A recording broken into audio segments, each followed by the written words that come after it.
Tollbooth Ranch Chapter 1. The gate. The sun rose slow and red over the Chupadera Mesa, casting long shadows across the sagebrush flats where Jack Calloway stood, boots planted in cracked earth, coffee steaming in a chipped enamel mug. He didn't need a clock. The light told him it was 5:47 a.m. The silence told him it was still his. 800 acres of high desert in southern New Mexico, dry, rugged, and stubborn, had been in the Calloway family since 1893. Jack's great-grandfather had staked the claim with a Winchester and a canteen. His grandfather built the first cabin out of adobe and scrapwood. His father fought the Bureau of Land Management for water rights and won. Jack hadn't fought much. Not lately. He wasn't built for war, but he was built for this land, for the quiet, for the rhythm of sunrise, the slow arc of the sun, the coyotes singing at dusk. He took a sip of coffee, bitter and strong, and scanned the horizon. Nothing moved but a hawk circling above the arroyo. The wind whispered through the creosote, carrying the scent of dust and dry time. It was a good morning. Then he saw it, a glint of metal, low on the ridge where County Road 17 bent east toward the old rail spur. Something wasn't right.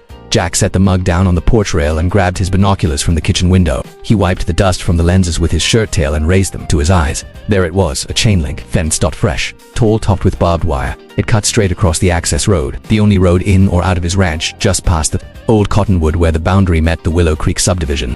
A steel gate, locked with a heavy padlock, blocked the way. A sign hung crookedly from the frame.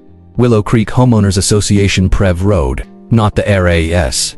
PISASANE. HOTAS. Or RASETA. Vehicles ONL. Jack lowered the binoculars slowly. What in the hell? He'd driven that road yesterday. No fence, no gate, nothing. He stepped off the porch, boots crunching on gravel, and walked to the truck, a rusted 1998 Ford F250 with mismatched doors and a dented fender.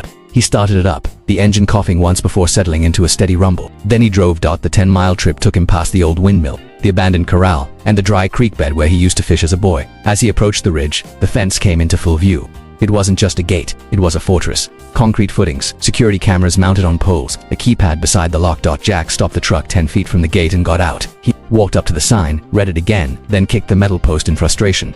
Unauthorized vehicles, he muttered. I've been driving this road since I was 16. He pulled out his phone, no signal, as usual, but snapped a picture. Anyway, then he walked along the fence line, boots kicking up dust. It ran for nearly 100 yards, cutting straight through the easement that had been on the county maps for over a century. An easement that led to his land. Jack turned and looked back at the road behind him. From here, the rest of the route to town was clear, but without access through this gate, he was trapped.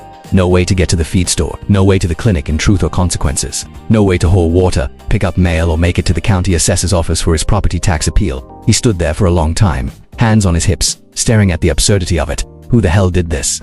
He already knew the answer. Willow Creek. The luxury desert community that had sprung up 5 years ago like a Mirage 300. Identical stucco houses with solar roofs, smart thermostats, and HOA mandated paint colors. A place where people paid $500,000 to live near nature but wanted no part of the real thing, cattle, dust, or solitude. Jack had ignored them. They ignored him, until now. He got back in the truck and drove the long way around 40 extra miles through the back trails and county gravel roads. By the time he reached the assessor's office in Truth or Consequences, it was nearly noon.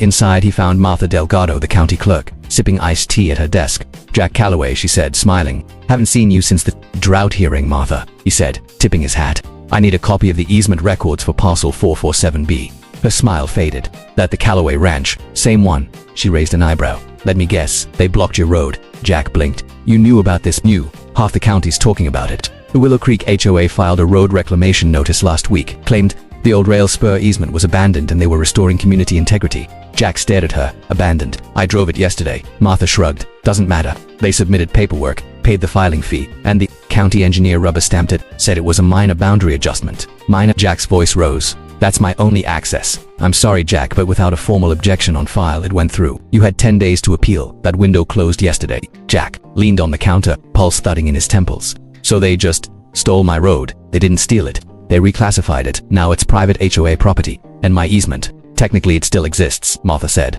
pulling up a digital map.